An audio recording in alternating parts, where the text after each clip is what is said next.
દર વર્ષે યોજાતા જામનગરમાં તળાવની પાર પાસે ગણપતિજીમાં સાથે મુકેશભાઈ ઉપસ્થિત છે, તો આપણે તેમની સાથે વાત કરીએ. આ ગણપતિ ગુરુ શુક્રામદાસ ગ્રુપ છેલ્લા 25 વર્ષથી અમે ગણપતિ કરી છે. આ વખતે અમારું સ્થળ બદલ્યું છે, નકર અમે આગળ તળાવની પાર રોડ ઉપર જ ગણપતિ કરતા.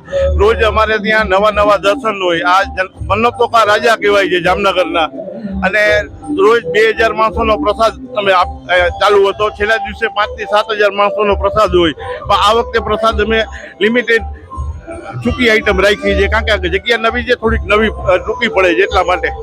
આ ગણપતિની મૂર્તિ ઇકો ફ્રેન્ડલી મૂર્તિ છે, અને અમે છેલ્લા 15 વર્ષથી આ ઇકો ફ્રેન્ડલી જ મૂર્તિ બનાવી છે. જેથી અને આ મૂર્તિ રાજકોટથી અમે બનાવી છે બાલેબાબુ પાસે, અને સૌથી સારામાં સારી મૂર્તિ જામનગરમાં 2 કે 3 જણાની હોય, એમાં અમારે 1 નંબરની મૂર્તિ, પહેલો નંબર અમારો. તો બેન અહીંયા એવી છે કે સોનાની ગીની સહિત દાનપેટીમાં નાખે, સોનાની ગીની દાનપેટીમાં નાખે છે.